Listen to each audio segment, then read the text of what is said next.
देखो बच्चों एक और क्वेश्चन करते हैं। इस फंक्शन का डोमेन चाहिए। अब देखो इसमें दो अलग अलग फंक्शन का सम है। मैंने बताया था जब दो अलग अलग फंक्शन का सम हो, डिफरेंस हो, मल्टीप्लाई हो या डिवाइड हो, तो दोनों का अलग अलग डोमेन निकाल करके उसका हमेशा क्या चाहिए होता है, इंटरसेक्शन, है ना। तो दोनों अलग अलग फंक्शन निकालो और उसका इंटरसेक्शन को निकालो। देखो ध्यान दो, ये इस क्वेश्चन का आंसर आना चाहिए। देखो दो अलग अलग फंक्शन है। सबसे पहला फंक्शन देखो ये है, और इसका डोमेन निकालने के लिए क्या करना होगा, रूट के अंदर के टर्म को क्या बनाना पड़ेगा, बोलो पॉजिटिव, है ना। सबसे पहले देखो ये फंक्शन चाहिए और इसका डोमेन चाहिए, तो रूट के अंदर के टर्म को क्या बनाना पड़ेगा, पॉजिटिव। ध्यान दो, देखो अब देखो क्या होगा, इस इनिक्वेशन को सॉल्व करना है। देखो एक बात ध्यान दो, इस इनिक्वेशन को सॉल्व करने के देखो कई तरीके हैं। एक तरीका देखो ये है, इस फंक्शन का ग्राफ बना ले। मैंने सिखाया था ग्राफ बनाना, आपको क्वाड्रेटिक का बना सकते हैं। दूसरा तरीका देखो एक आसान ये है कि आप एक काम करो, हमको मालूम है एक्स स्क्वायर को लिख सकते हैं मॉड एक्स का स्क्वायर या मॉड ऑफ एक्स स्क्वायर। ध्यान देना तीनों बातें सेम होती हैं। तो देखो क्या होगा, इसको हम लिख सकते हैं मॉड एक्स का square minus 2 mod x greater equal to 0। ऐसा हम लोग देखो इसको लिख सकते हैं।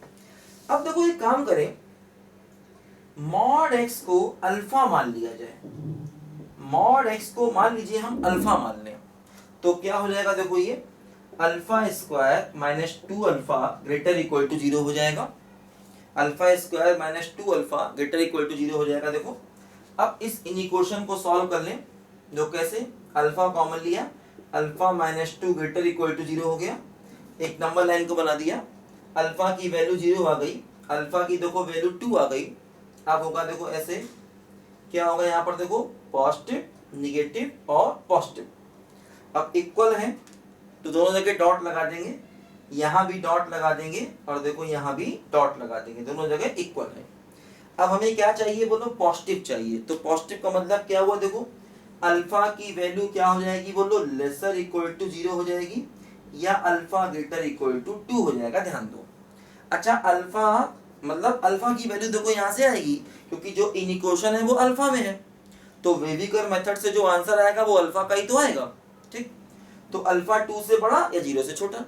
लेकिन देखो एक्चुअली अल्फा है क्या, अल्फा का मतलब क्या है, बोलो मॉड एक्स। तो हम कह सकते हैं कि mod x lesser equal to 0 होगा या mod x greater equal to 2 होगा। अब देखो ध्यान दो बच्चों यहाँ पर एक बात, कि मॉड एक्स नेगेटिव तो हो नहीं सकता, इक्वल टू 0 हो सकता है। तो इससे x का अकेला आंसर आ जाएगा x बराबर 0। ध्यान दो बच्चों, क्योंकि मॉड x लेस देन 0 नहीं होगा, मॉड x इक्वल टू 0 होगा। लेकिन जब मॉड x इक्वल टू 0 होगा तो x की वैल्यू क्या बन जाएगी, बोलो 0 बन जाएगी। ध्यान दो, अच्छा यहां से देखो mod x greater equal to 2 है, तो जब mod x greater equal to 2 है तो यहां से x की वैल्यू क्या मिलेगी, बोलो लेसर इक्वल टू माइनस 2 या ग्रेटर इक्वल टू 2। ध्यान दो, क्योंकि mod x greater equal to 2 है। मैंने बताया था mod x greater equal to k में x lesser equal to minus k होगा या x ग्रेटर इक्वल टू के होगा। याद करो इस रिजल्ट को, है ना, वो रिजल्ट मैंने आपको बताया था ये वाला। तो उससे हमें मिल गया देखो ये x की वैल्यू, ये पहला फंक्शन। पहले फंक्शन से देखो हमें ये x का आंसर मिला। अब देखो जो दूसरा फंक्शन है क्या है, बोलो साइन इनवर्स x/4 है। और मैंने क्या बताया था, साइन इनवर्स में जो टर्म होता है वो हमेशा क्या होता है, बोलो -1 और 1 के बीच में होता है। ध्यान दो, है ना, x की वैल्यू क्या होती है, बोलो -1 और 1 के बीच में होती है हमेशा। देखो बच्चों ध्यान दो, अब यहां से x क्या बन जाएगा, x बन जाएगा -4 से लेकर के 4 तक, ये x बन जाएगा। अब देखो हमें क्या करना होगा, इन दोनों का इंटरसेक्शन देखना होगा, है ना, इंटरसेक्शन। तो क्योंकि दो अलग अलग फंक्शन है, देखो इंटरसेक्शन देखते हैं, कैसे देखेंगे, देखो इंटरसेक्शन ध्यान दो। हमने क्या किया, देखो ये बना लिया नंबर लाइन।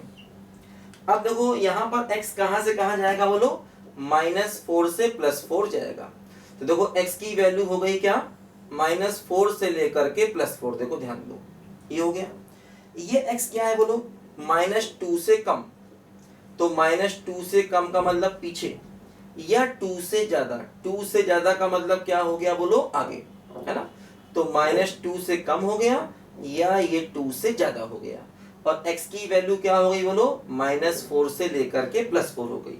देखो x बराबर 0 भी लेना है ना, तो देखो जो x बराबर 0 है वो यहाँ पर आएगा, ये रहा हमारा x बराबर 0, ध्यान दो x बराबर 0, देखो ये रहा।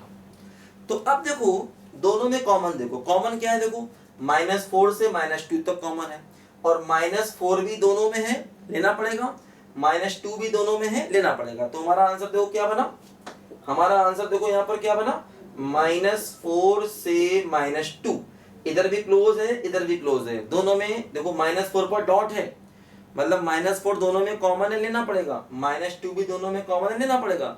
दूसरा केस देखो क्या बना, 2 से लेकर के 4, देखो 2 पर भी क्लोज आएगा, 4 पर भी क्लोज आएगा, देखो 2 से लेकर के 4, देखो यही आंसर। लेकिन देखो ध्यान दो, इसमें 0 को भी लेना पड़ेगा, देखो 0 भी दोनों में कॉमन है, तो यूनियन करके 0 को लिखना पड़ेगा। तो इस आंसर को चेंज कर लो, इसका जो सही आंसर होगा वो क्या होगा, यूनियन 0 भी होगा, ध्यान दो, क्योंकि देखो 0 इसमें शामिल नहीं हुआ, -4 से -2 में भी 0 नहीं आया, और 2 से 4 में भी 0 नहीं आया, तो 0 को लिखना पड़ेगा, है ना। ये आंसर जो मैंने पहले लिखा था वो गलत था, अब ये सही आंसर है, ध्यान दो, क्योंकि देखो x बराबर 0 पर ये फंक्शन डिफाइन है, देखो 0 पर ये भी डिफाइन है और 0 पर ये भी डिफाइन है, तो x बराबर 0 को हम शामिल कर सकते हैं, ध्यान दो। और देखो यहाँ से भी हमको x बराबर 0 मिल रहा है, क्योंकि mod x lesser equal to 0 जब हम करेंगे तो वहां पर x बराबर 0 हमको मिलेगा, तो x बराबर 0 इंक्लूड होगा,